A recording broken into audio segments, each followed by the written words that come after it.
시편 40편은 크게 보면은 시인의 교훈과 시인의 기도로 둘로 나눠집니다만은 시인이 교훈하는 그 주제들이 시인이 강구하는 대목에 특별히 13절부터 17절에 나옵니다. 이 시인의 기도는 3절에 기록된 대로 새 노래 곧 우리 하나님께 올릴 찬송이기도 합니다. 언약 백성이 여호와를 우리 하나님이라 부르며 찬송하는 이 일은 시인이 나의 하나님 하면서 여호와의 기적과 뜻을 고백하고 그 뜻을 받들고 여호와의 구원을 간구하는 일과 붙어 있습니다. 시인은 백성들과 함께 우리 하나님을 찬송하면서 아울러 주의 종으로 여호와를 나의 하나님이라 부르는 것입니다. 바로 이 점에서 이 시편이 히브리서에 인용된 사실을 살필 만할 겁니다. 히브리서의 저자는 예수님이 세상에 오셔서 십자가 지신 일을 대속죄일에 속죄제를 드리는 그 규례를 성취한 것이다 교훈하면서 이 시편 40편 6절 7절을 인용을 합니다. 바로 이 말씀을 이루려고 예수님이 십자가에서 자기의 몸을 한 영원한 제사로 단번에 드리셨습니다. 구약 시인이 주님의 십자가에 대해서 얼마나 알았는지 우리는 잘 모릅니다만은 우리가 그러나 분명히 아는 것은 주님의 십자가로 시편의 말씀이 이루어진 그 사실입니다. 그처럼 주님이 십자가로 언약을 이루신 까닭에 그리스도 안에서 우리가 언약을 받들고 나갑니다. 보라신 주님이 이제 성신으로 우리 안에 사시니까 우리가 하나님의 뜻을 쫓아 살아갑니다. 성신님이 말씀과 더불어 역사하셔서 하나님 뜻을 깨닫기도 하시고 받들기도 하시는 겁니다. 우리가 얼마만큼 하나님의 뜻을 깨닫는가 물론 중요합니다만은 더욱 중요한 것은 주님이 우리를 통하여 자기를 얼마나 드러내시는가 하는 것입니다.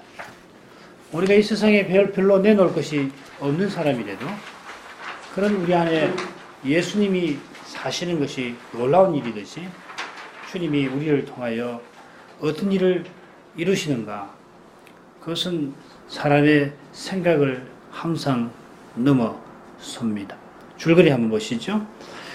1절부터 4절까지는 시인의 교훈입니다. 하나님이 응답하신 일을 고백했고 그리고 자기의 입에 새 노래를 두셨다 하면서 많은 사람들이 보고 놀라며 여호와를 의지하리라 하고서 4절에서는 여호와를 의지하는 것이 복이라 하고서 교훈을 베풉니다.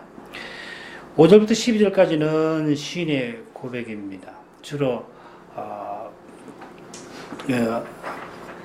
하나님이 행하신 기적이 많고 뜻도 많고 그걸 알게 하실 때 자기가 어떻게 헌신했는가 하는 것을 알으면서 12절에 가서는 나의 죄가 많다 고백합니다. 그리고 이제 13절부터 17절까지는 시인의 간구들이 쭉 이어집니다. 나를 도우소서, 속히 도우소서 그랬죠. 그리고 내 원수들을 욕되게 만드소서. 그리고 지치지 마옵소서 이렇게 되어 있습니다. 시인은 여호와를 기다리고 기다렸던 일을 고백하면서 시를 시작했는데 시를 마치면서는 나의 하나님이여 지체하지 마소서 이렇게 간구합니다.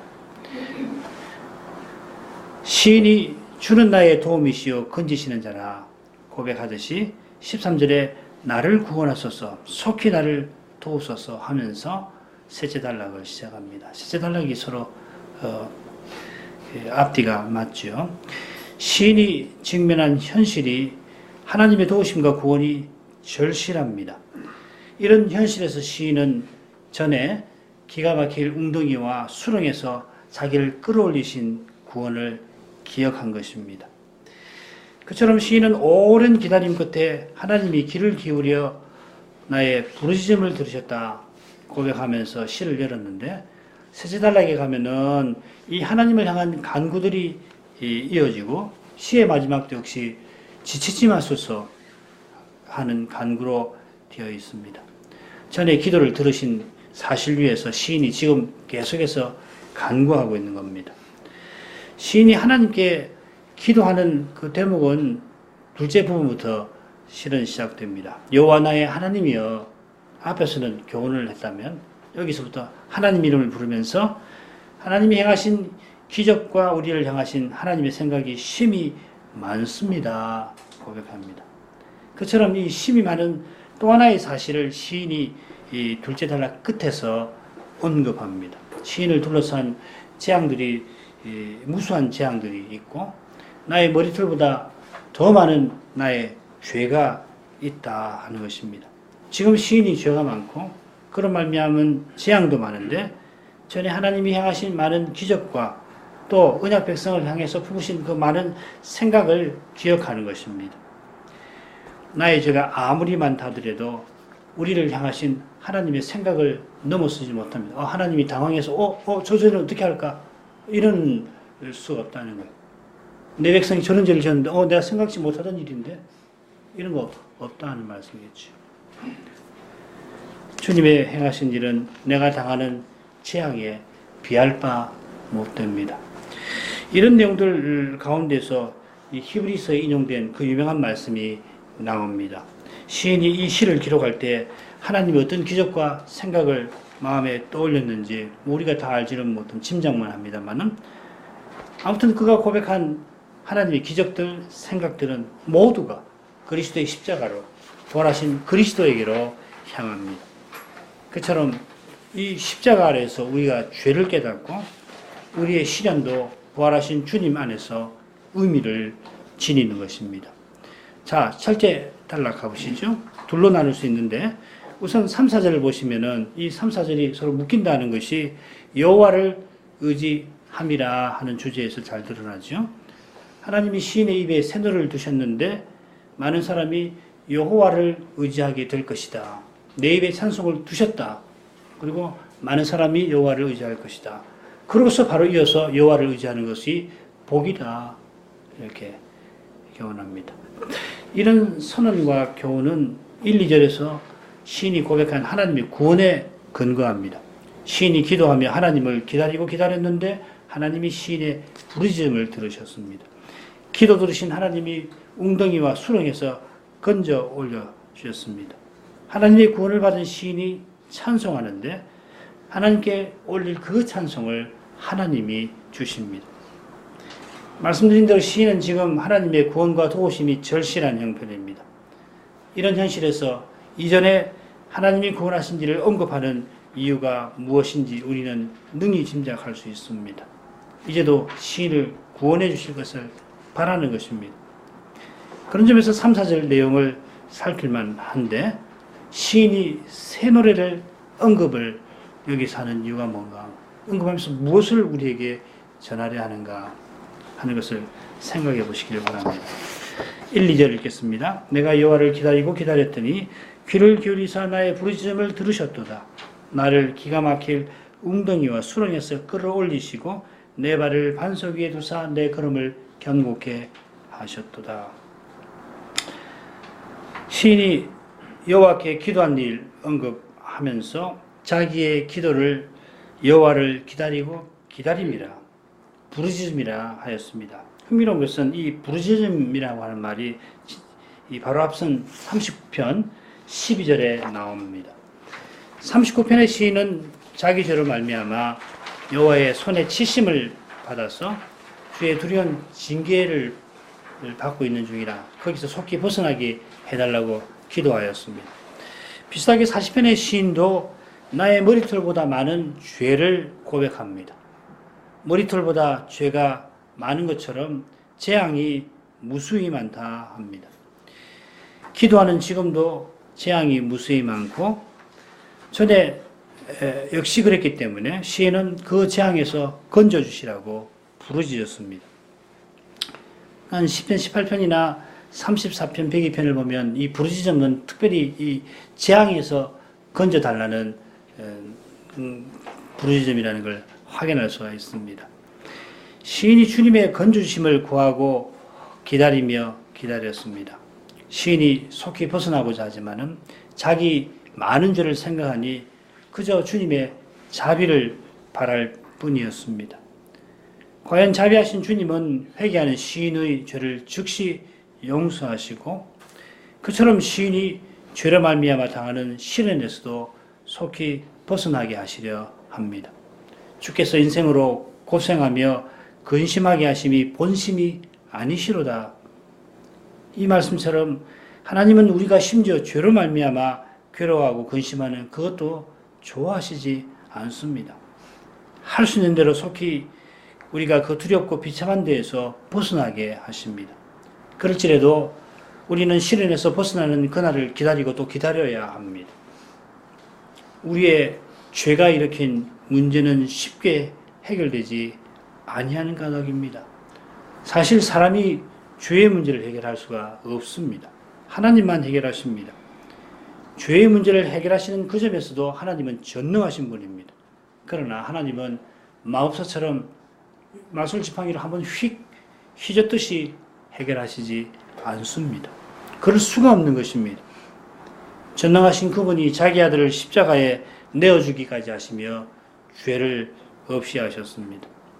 십자가에서 비로소 우리가 죄를 깨닫습니다.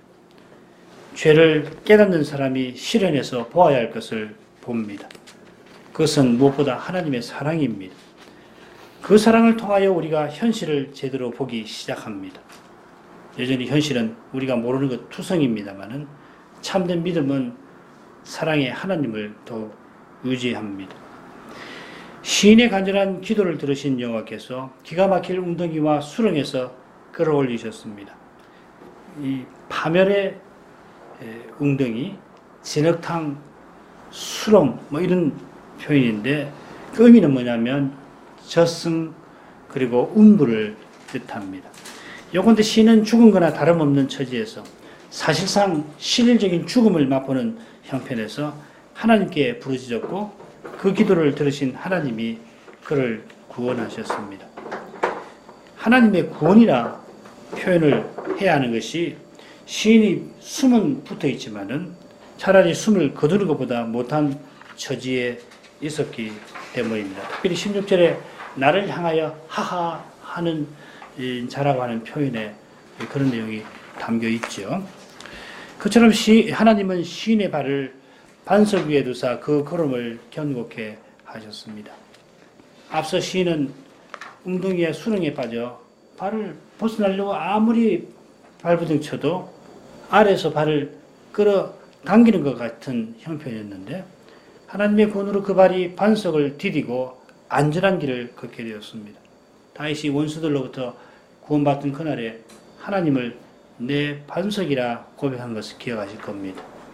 반석이 아무리 견고한들 하나님에게 비길 수 없습니다. 하나님이 우리의 구원이시니 우리의 구원이 흔들리지 아니합니다. 우리의 구원이 영원히 흔들리지 아니하는 것도 하나님이 영원하시고 영원히 사랑하시는 까닭입니다. 3, 4절 새 노래 곧 우리 하나님께 올릴 찬송을 내 입에 두셨으니 많은 사람이 보고 두려워하여 여호와를 의지하리로다. 여호와를 의지하고 교만한 자와 거짓에 치우치는 자를 돌아보지 아니하는 자는 복이 있도다.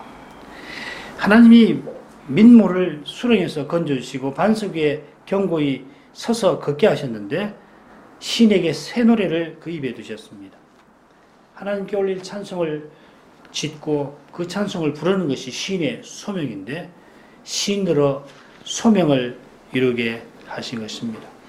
소명을 이루고 사는 것이 견고하게 인생길을 걸어가는 거고 이렇게 하나님의 뜻을 이루며 살라고 멸망의 자리에서 건져 주신 것입니다. 우리도 마찬가지입니다. 사람이 약해서 이 죽음의 현실에 그대로 노출되면 그 별 수가 없거든요. 소명을 이루지 못하잖아요. 그러니까 하나님께서 어느 정도 두신 다음에는 살려주시는 거거든요. 눈앞에 절망의 현실이 펼쳐질지라도 그 현실에서 소명을 이루는 거기에 주님이 영광의 소망으로 함께 하십니다. 주님이 영광의 소망으로 우리와 함께 하셔서 우리가 예수의 죽음을 몸에 짊어집니다. 영영 풀리지 않을 것 같은 괴로운 현실에서 우리가 힘들게 신음하듯이 주님의 이름을 부를 때에 거기에 이미 소망의 빛이 비칩니다. 바로 그 빛이 소명의 길로 우리를 이끌어 가는 겁니다. 시인은 하나님께 올릴 찬송을 새 노래라고 불렀습니다. 시편 33편, 96, 98, 144, 149 이 5군데 여기 포함하면 6군데 나오는데 이 새 노래는 하나님의 구원 계획이 실현되는 새하늘과 새 땅이라든지 혹은 새로운 일 혹은 새로운 이름가 붙어 있습니다. 계시록 5장을 보면 죽임당한 어린 양이 아버지 우편에 나아가실 때 내 생물과 24 장로들이 새 노래로 노래했는데 그 노래의 내용은 뭐냐면 십자가에 달리시고 부활하신 그리스도가 교회를 통하여 통치하신다 하는 것이었습니다. 시인이 이 새 노래를 부를 수 있었던 것은 여호와께서 그 노래를 시인의 입에 두신 까닭입니다. 다른 시편도 그렇습니다만은 이 노래는 시인이 지은 시이면서 동시에 하나님이 성신으로 기록하게 하신 계시입니다. 메시아가 오셔서 하나님의 구원을 이루실 그 일이 장래에 있을 것인데 장래일을 미리 안다는 것도 사람의 능력을 벗어나는 놀라운 일입니다만은 그러나 그보다도 사람이 그리스도를 알아서 전하는 일은 이건 사람 일이 아니고 성신의 일입니다. 고린도전서 2장 7절부터 11절 또 다니엘 2장 20절부터 23절 다니엘이 이상을 통해서 장래일 수백 년 후에 될 일을 쭉 알았습니다만은 그보다 더 중요한 것은 그가 그리스도를 전했다는 겁니다. 인자 같은 이가 오셔서 영원한 나라를 세우신다는 이 내용이 중요한 겁니다. 그처럼 우리가 메시아를 믿는 것도 이건 하나님의 일입니다. 내가 잘날 수 있는 거 아닙니다. 사람의 능력을 벗어나는 것이라 시인은 많은 사람이 보고 두려워하며 여호와를 의지하리라 선언을 합니다. 많은 사람들이 뭘 보고서 두려워하는 것입니까? 죽어가던 시인이 살아나서 죽지 않고 살아나서 찬송하는 그 광경이 두려움을 일으킨 걸까요? 물론 그럴 것도 같습니다만은 아울러서 시인이 부르는 그 찬송의 교훈이 많은 백성들을 여호와를 의지하게 만듭니다. 다 죽어가던 사람이 살아났으니까 놀랍다, 신기하다, 얼마든지 가능하지. 근데 그걸 보고서 여호와를 의지한다. 그건 아니잖아요. 그 경우는 시인이 죽음의 현실에서 벗어난 그것을 전혀 보지 못한 사람에게도 우리에게도 여호와를 의지하게 합니다. 여호와를 의지하는 믿음은 들음에서 나는 까닭입니다. 말씀과 더불어 역사하는 성신님이 깨닫게 하시면 예수를 보지 못하고도 사랑하게 됩니다. 주님은 도마들어 보지 않고 믿는 자가 나를 믿는 자가 복이 있도다 하셨습니다. 이것이 시인이 말하는 복입니다. 여호와를 의지하는 것은 다른 어떤 것을 의지하는 것과 비할 게 아닙니다. 이사야는 인생을 의지하지 말아라. 그 호흡이 그 코에 있는 그 호흡으로 그 코에 있는 이 수의 칠가치가 어디 있느냐 하였습니다. 주님이 주시는 호흡으로 사는 인생을 의지하고 호흡 주시는 하나님을 의지하지 아니하는 것이 얼마나 어리석습니까? 그처럼 하나님을 의지하지 아니하고 사람보다 못한 피조물을 결국 의지한다니 이 얼마나 무지한 것입니까? 사람이 이제는 성숙해져서 신 따위는 필요조차 없다 하는 이 현대의 주장이 얼마나 교만하고 거짓됩니까? 그런 교만하고 거짓된 주장을 펼칠 수 있는 것도 하나님이 호흡과 생명을 주신 덕분이 아니고 무엇입니까? 소위 과학 만능 시대라 하여서 이러한 주장이 오늘날 아무리 힘이 있다 하더라도 교만하고 거짓에 치우치는 사람을 돌아보지 아니하는 사람이 복이 있습니다. 매 순간 하나님을 의지하는 것이 복입니다. 매일 그분의 말씀을 쫓아가는 것이 복입니다. 참된 믿음은 반드시 불신의 도가니를 거쳐야 합니다만은 거치면 거칠수록 하나님의 말씀을 순전하게 믿습니다. 둘째 단락 가보시죠. 조금 복잡한데 5절은 주의 기적이 많고 우리를 향한 주의 생각도 많습니다 하는 것입니다. 12절 비슷하지요? 여기는 무수한 재앙이 나를 둘러싸고 나의 죄가 나의 머리털보다 많습니다. 이렇게 되어 있습니다.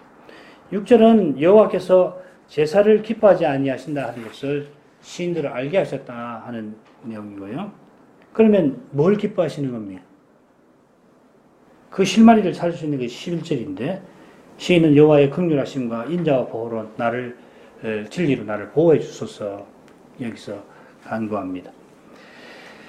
하나님께서 제사를 기뻐하지 아니하신다는 것을 알고는 시인이 두루마리에 나에 대해서 기록된 그 두루마리를 가지고 와서 하나님 내가 왔나이다. 내가 그 뜻을 이루겠습니다 하고 헌신하는 내용이 7절 8절이고요. 그 다음 9절부터 10절까지는 이 시인이 깨달은 하나님 말씀을 좇아서 복음을 전하는 내용이 전했던 내용이 9절 10절에 나올 겁니다. 말씀드린 대로 이 단락은 만음에 관한 주제로 시작해서 끝납니다. 단락의 시작은 주의 기적, 주의 생각이 심이 많다 하고 감사하며 고백하는 내용인데 단락의 끝에 가서는 자기를 둘러싼 무수한 재앙과 자기 머리털보다 많은 죄를 회개하는 심정으로 고백을 합니다. 바로 이런 이유로 11절에서 시인은 여호와의 긍휼하심이 끊어지지 않기를 구하고 주의 인자와 진실로 자기를 보호해달라고 바랍니다. 죄로 말미암아 당하는 재앙당하는 현실에서도 여호와의 긍휼하심이 그치지 않기를 그가 바랄 수 있는 이유가 6절에 나옵니다. 주께서 제사를 기뻐하지 아니하심을 시인이 전에 깨달았던 겁니다.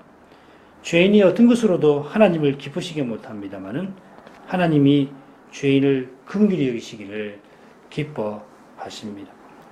하나님이 넘치는 긍휼을 깨달은 시인은 자기를 가리켜 기록한 내용이 든 두루마리 책을 가지고 주께 와서 내가 주의 뜻 행하기를 기뻐합니다 고백하였습니다. 하나님이 기뻐하시는 뜻을 시인도 기뻐합니다. 그 기쁨은 거룩하신 하나님이 죄인을 구원하시는 거기에 있습니다. 이 기쁨이 천국의 기쁨이고 영원한 기쁨인 것입니다. 이 기쁨을 시인이 힘써서 전했습니다. 대회 중에서 의의 기쁜 소식을 전했다 하였습니다. 복음이지.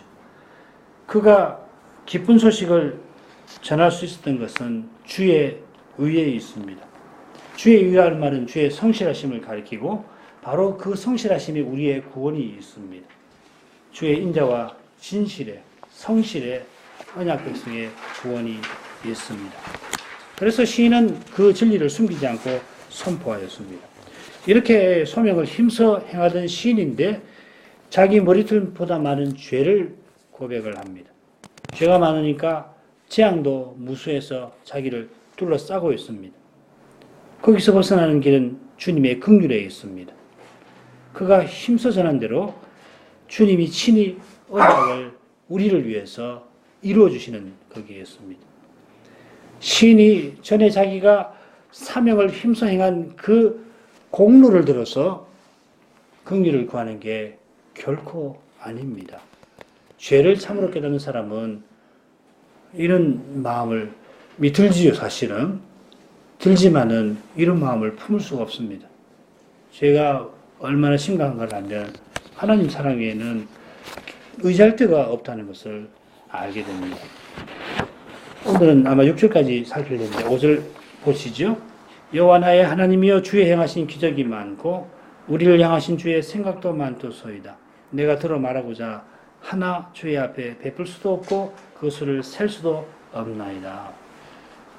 시인은 여호와 나의 하나님 하고서 새로운 단락을 시작합니다. 여호와를 나의 하나님이라 그가 부른 것은 여호와께서 새 노래를 그의 입에 두신 그 특별한 관계를 가리킵니다.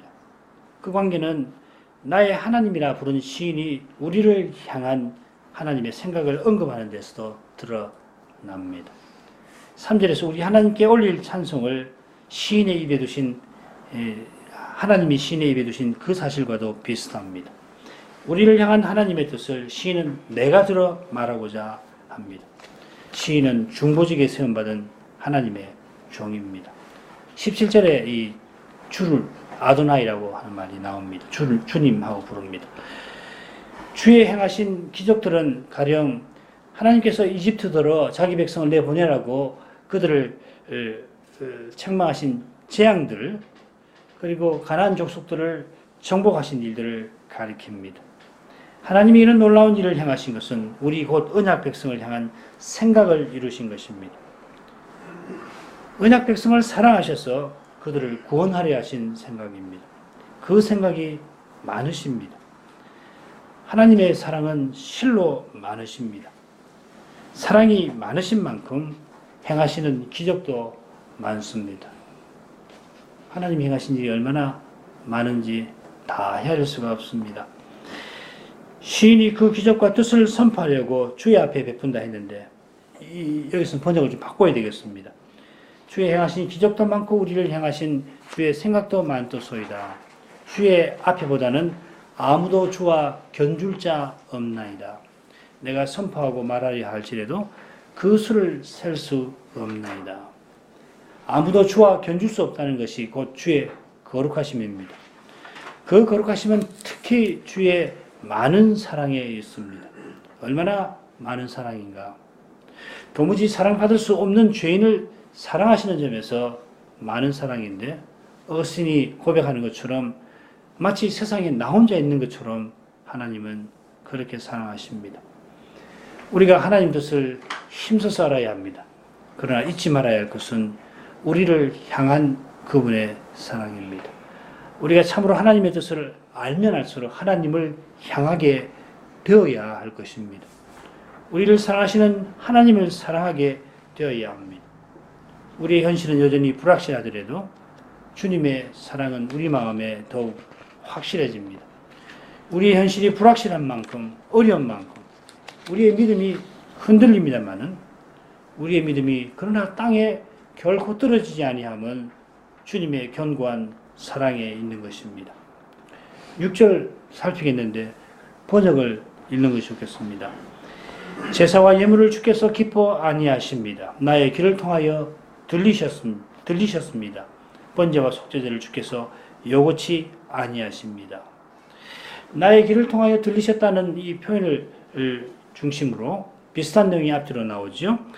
제사와 예물이라고 하는 것은 제사장이나 백성이 드리는 성전 예배 전부를 가리키는 표현이고, 번제와 속죄제는 제사장이 절기에 공적 제사를 드릴 때 공통되는 두 제사가 바로 번제와 속죄제입니다. 대표적인 것이 대속죄일 제사일 것입니다. 그날은 다른 날과 달리 모든 백성이 금식하니까 개인이 제사나 예물을 드릴 일이 없고 오직 제사장이 번제와 속죄제를 여호와께 드리게 됩니다. 대속죄일에 번제와 속죄제를 드리게 하셔서 1년 동안 이스라엘의 죄로 오염되었던 성전을 정결하게 해서 하나님이 그들 가운데 계속 계시고 이스라엘이 하나님께 나와 예배드릴 수 있게 하셨습니다.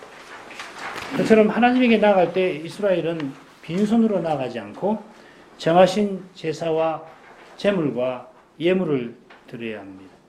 이 제사와 예물, 이것은 하나님이 친히 내신 길을 상징하고 오실 메시아를 예표합니다. 하나님이 자기 백성의 유익을 위해서 이런 규례를 친히 세우셨고 이 규례를 통하여 자기 백성과 교제하려 하셨습니다. 그런데 친히 세우신 규례를 기뻐 아니하시고 율법에 정하신 제사를 요구치 아니하십니다. 그 뜻이 무엇인가? 선지자의 말씀을 살펴보겠습니다. 호세아 6장절인데 나는 인애를 원하고 제사를 원치 아니하며 번제보다 하나님 아는 것을 원하노라. 이 말씀은 바로 앞에 4절과 붙어 있는데 에브라임과 유다가 그 인애가 아침 구름이나 쉬 없어지는 이슬 같아 하셨는데 이스라엘이 하나님께 제사를 드리긴 하지만은 하나님과 교제한 실질이 없다 하는 책망입니다. 이 책망이 얼마나 두려운 것인가. 선지자가 바벨론 포로를 경고한 데서 잘 드러납니다. 하나님이 바라시는 것은 자기 백성이 하나님을 늘 가까이에서 인내하신 하나님을 본받아 사랑 가운데서 하나 되는 그것입니다. 하나님의 사랑을 받아서 이웃을 사랑함으로 사랑이 하나님의 영광이 드러나고 하나님의 영광이 드러나는 그 가운데에서 그 백성들이 영화롭게 되는 것입니다. 하나님이 이런 뜻을 시인에게 알게 하셨습니다. 이런 의미를 살려 우리말 성경은 귀를 통하여 들리신다 번역하였습니다. 들리신다는 말은 없습니다. 원문에는 뜻을 살려서 번역한 겁니다. 이 표현이 출애굽기 21장 6절에 나오는 규례와 비슷하긴 해도 조금은 다릅니다. 히브리 종이 주인을 사랑한 나머지 종살이에서 벗어날 기회가 있지만은 평생 그 주인을 섬기려고 할 때 그 귀를 문설주에다 대고 그래서 그 귀를 뚫어버리지 않아요. 여기는 뚫는 게 아니라 막힌 것을 파낸다는 말입니다. 귀가 막혀가지고서 듣지를 못했는데 들을 수 있도록 막힌 귀를 파낸다 하는 말입니다. 우리가 번역한 데서 드러나듯이 이 시인은 6절에서 바로 이 사실을 강조합니다. 하나님이 시인들로 하나님이 참으로 기뻐하시는 것을 깨닫게 하신 것입니다. 하나님의 뜻은 하나님이 알게 하시지 사람이 그 뜻을 스스로 알지 못합니다. 조금 전에 우리가 제사제도에 대해서 조금 교훈을 살폈는데 그 교훈을 시인이 전혀 몰랐다가 비로소 알게 되었다. 그런 거 아니겠죠. 이어지는 말씀들을 보면 주님의 뜻을 깨달은 시인이 주의 뜻을 어떻게 받드는지 잘 드러나는데 그가 대중에서 깨달은 말씀을 힘써 전하였습니다. 선지자로서 백성을 깨우쳤습니다. 그가 깨닫고 힘써 전한 말씀이 과연 무엇이겠습니까? 이미 아시는 대로 히브리서에는 내 귀를 통하여 들리셨다 하는 표현이 나오지 않습니다. 대신에 오직 나를 위하여 한 몸을 예비하셨다 하는 표현이 나옵니다. 바로 이 표현은 70인역 성경에 나옵니다. 70인역은 뭐냐면 주전 2세기까지 그 2세기부터죠. 2세기 200년, 3세기라고 할 수 있지만 이렇게 좀 좁혀서 2세기부터 구약을 헬라말로 번역한 성경이 여러 개 있는데 그걸 다 통칭해서 70인역이라 부릅니다. 거긴 어떻게 되냐면 내 귀를 통하여 들리셨다라고 되어 있지 않고 여기 있는 그 성경에는 오직 나를 위하여 한 몸을 예비하셨다 이렇게 되어 있습니다. 히브리서의 저자는 제사와 예물, 번제와 속죄제를 기뻐하지 아니하신다 하는 말씀, 그리고 내가 하나님의 뜻을 행하러 왔나이다 하는 부분은 거기다가 설명을 붙여요. 이것은 이런 뜻이다. 이것은 이런 뜻이다. 그런데 오직 나를 위하여 한 몸을 예비하셨다 하는 부분은 직접 설명하지 않고 뭐라고 했냐면 예수 그리스도의 몸을 단번에 드리신 것이다. 이렇게 교훈을 합니다. 예시인이 하나님이 제사를 기뻐하지 아니하시고 인애를 원하시는 진리를 깨달았을 때에 하나님이 기뻐하시는 뜻대로 인애를 드러내는 길이 오직 오실 메시아에게 있음을 고백한 겁니다. 과연 메시아가 오셔서 바리새인들들어 내가 긍휼을 원하고 제사를 원치 아니하노라 하신 뜻이 무엇인지 가서 배우라 하시고 내가 의인을 부르러 온 게 아니라 죄인을 부르러 왔다 하셨습니다. 백성의 지도자들이 박화, 회향, 근체 아주 작은 식물에 11조까지 드리면서 자기들을 의인이라 하고 세리나 죄인은 아예 사람 취급도 아니 하는 것을 보시고는 그런 의인이 아니라 죄인을 나는 메시아로서 부르러 왔다 하셨습니다. 자기가 죄인임을 고백하고 메시아의 사랑을 깨닫는 사람이 바리새인의 집에서 옥합의 향유를 주님께 부어드린 여인처럼 사랑을 드러냅니다. 이러므로 내가 네게 말하노니 저의 많은 죄가 사하여졌도다. 이는 저의 사랑함이 많음이라. 사함이 받은 일이 적은 자는 적게 사랑하느니라. 동네에서 죄인이라고 소문이 쫙 나있던 그 여인이 큰 사랑을 나타냈는데 많은 죄를 사함받은 까닭입니다. 이 말씀 그렇게 해석하셔야 됩니다. 저의 사랑이 많아서 많은 죄 용서받은 게 아닙니다. 주님이 많은 죄를 용서하신 그 큰 사랑이 여인들의 큰 사랑을 주님에게 나타내게 한 것입니다.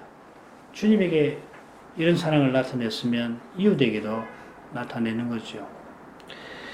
반대로 과연 자기가 얼마나 죄인인지를 깨닫는 만큼 주님과 이웃을 사랑합니다.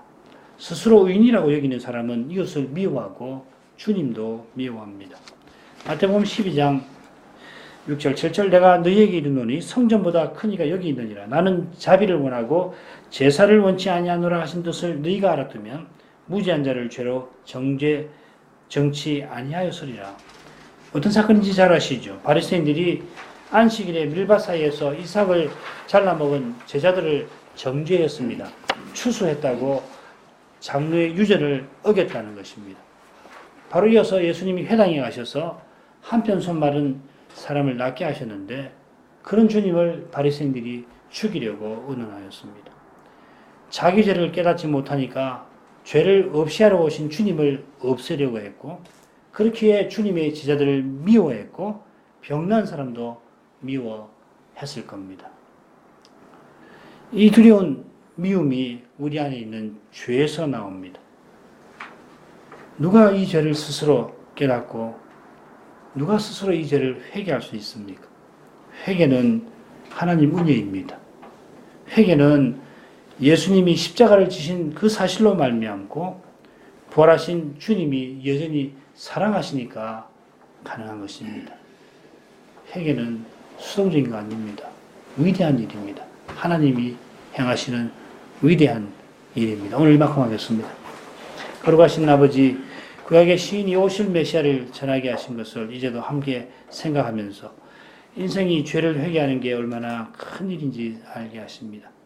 자기 죄를 깨닫고 돌이켜 하나님에게 나아가는 것은 하나님이 독생자를 십자가에 내어주신 은혜이고 부활하신 주님이 거룩한 사랑을 나타내시는 데 있습니다. 그 사랑을 깨닫게 하실 때 저희가 얼마나 죄인인지를 깨닫고 그래서 죄인의 그 연약함을 공감하여서 연약한 이웃과 형제를 사랑하려는 마음을 갖게 됩니다. 이런 사랑의 심정 가운데 늘 거하게 해주시기를 구합니다. 하나님을 의지하는 것이 연약한 인생에게 복임을 고백합니다. 하나님을 의지하여 어려운 현실에서도 주의 이름을 부르게 해 주옵소서. 특별히 죄로 말미암아 어려운 처지에 놓였을 그때에도 인애를 원하시고 제사를 기뻐하지 아니하시는 하나님의 그 인애, 거룩한 사랑을 기억하게 해 주옵소서. 그 사랑 안에서 저희가 현실의 어려움을 감내할 수가 있을 것입니다. 주님, 저희 지금 당하고 있는 이 시련을 다 아시는 줄 믿습니다. 이제도 자비로우신 주님을 바라봅니다. 예수님 이름으로 기도합니다. 아멘.